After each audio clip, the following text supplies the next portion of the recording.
देखिए, आप लोग कैसे हो। मैं आशा करता हूँ कि आप लोग बहुत अच्छे होंगे। देखिए, आप लोग को एक पृथ्वी के चुंबकीय क्षेत्र और चुंबकत्व के बाद आपको उसी चैप्टर में एक हेडिंग पढ़ाने चल रहा है, मैग्नेटिक मटेरियल्स कितने होते हैं, चुंबकीय पदार्थ कितने प्रकार के होते हैं। पिछले प्रीवियस वीडियो में आपको बताए थे चुंबकीय पदार्थ 3 प्रकार के होते हैं, प्रतिचुंबकीय, अनुचुंबकीय और लौह चुंबकीय। एक वैज्ञानिक क्यूरी थे, उन्होंने अनुचुंबकीय पदार्थ के लिए एक नियम दिया जिसे क्यूरी का नियम कहते हैं, क्यूरीज लॉ।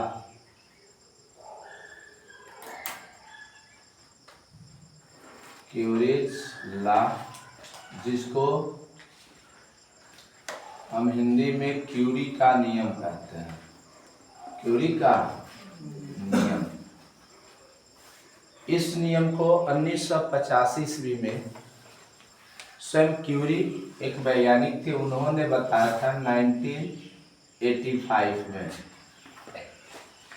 किसी भी अनुचुंबकीय पदार्थ की चुंबकन तीव्रता, ठीक है ना जी, चुंबकन तीव्रता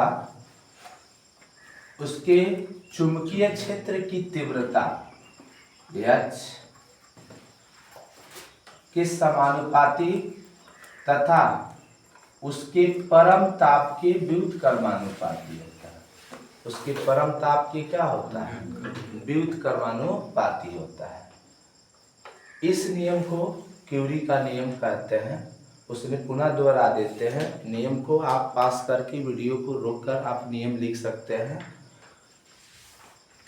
क्यूरी के अनुसार 1985 ईस्वी में एक नियम दिया गया, किसी भी यह अनुचुंबकीय पदार्थ पर लागू हुआ, किसी भी अनुचुंबकीय पदार्थ की चुंबकन तीव्रता, जिसे I से डिनोट करते हैं, चुंबकीय क्षेत्र की तीव्रता या चुंबकन क्षेत्र की तीव्रता के समानुपाती, H से इसको डिनोट करते हैं, तथा उसके परम ताप के व्युत्क्रमानुपाती होता है। अर्थात साफ शब्दों में कह सकते हो, किसी भी अनुचुंबकीय पदार्थ की चुंबकन तीव्रता उसके चुंबकन क्षेत्र की तीव्रता के समानुपाती तथा उसके परम ताप के व्युत्क्रमानुपाती होता है। इस फार्मूले से अगर सूत्र का डिराइव किया जाए तो इक्वेशन नंबर 1, समीकरण 1 और समीकरण 2 से देख सकते हो। इंग्लिश में लिखना हो तो from equation first and second, ठीक है। I अगर सेम है तो ये प्रोपोर्शनल मल्टीप्लाई में बदल जाएगा, H इंटू 1/T। इस प्रोपोर्शनल को हटाते हैं तो एक कांस्टेंट लिखना पड़ता है जिसको C से डिनोट करते हैं, यानी H अपान क्या आ जाएगा? T हो जाएगा। Where C equal to Curie constant, जिसको क्यूरी नियतांक कहते हैं। क्या कहते हैं? क्यूरी नियतांक। अब यहाँ पर इस T को आगे चलकर इस क्यूरी ने देखा था, इसीलिए इस T का नाम क्यूरी ताप रख दिया, ठीक है ना जी। क्यूरी ताप क्या होता है? T जहाँ है क्यूरी टेम्परेचर है, जिसको आप क्यूरी ताप कहते हैं, ठीक है ना। क्यूरी ताप को क्यूरी नामक वैज्ञानिक ने इस प्रकार डिफाइन किया। उसने बताया था कि क्यूरी ताप वह ताप है जिसके नीचे कोई पदार्थ लौह चुंबकीय तथा ऊपर अनुचुंबकीय होता है, उसे हम क्या कहते हैं? क्यूरी ताप कहते हैं। इस ताप के नीचे पदार्थ क्या होता है? लौह चुंबकीय, और इसके ऊपर अनुचुंबकीय होता है। इसके नीचे क्या होता है? नहीं, ऊपर अनुचुंबकीय, यानी कह सकते हैं बिलो रहेगा तो ये फेरोमैग्नेटिक,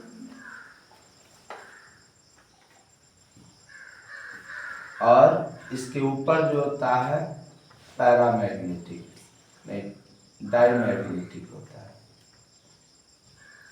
दूसरे वाले को पैरा नहीं कहते हैं, पैरामैग्नेटिक होता है। ये होता है क्यूरी का नियम। तो क्यूरी का नियम आपसे पूछा जा तो इस तरह के क्वेश्चन ये क्यूरी से संबंधित ला है। आइए आपको डिफरेंट बताते हैं तीनों में, डायमैग्नेटिक,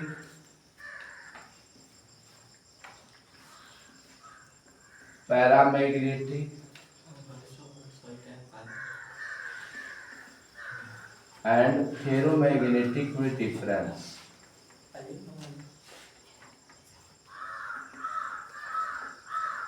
में तीनों में पूछा जाता है क्या डिफरेंट होता है। कहेगा डिफरेंस एमंग डायमैग्नेटिक, पैरामैग्नेटिक है फेरोमैग्नेटिक, यानी इसको प्रतिचुंबकीय, अनुचुंबकीय और लचुंबकीय, इस तीनों में क्या डिफरेंट होता है। तो डायमैग्नेटिक को मैग्नेटिक फील्ड में रखने पर मैग्नेटिक फील्ड के अपोजिट डायरेक्शन में वो क्या होता है, डिफ्लेक्स होता है, प्रतिकर्षित होता है, आपने पढ़ा था। और पैरामैग्नेटिक जो होता है मैग्नेटिक फील्ड में रखने पर यानी मैग्नेटिक फील्ड के डायरेक्शन में थोड़ा सा क्या होता है, अट्रैक्ट होता है, चुंबकित होता है।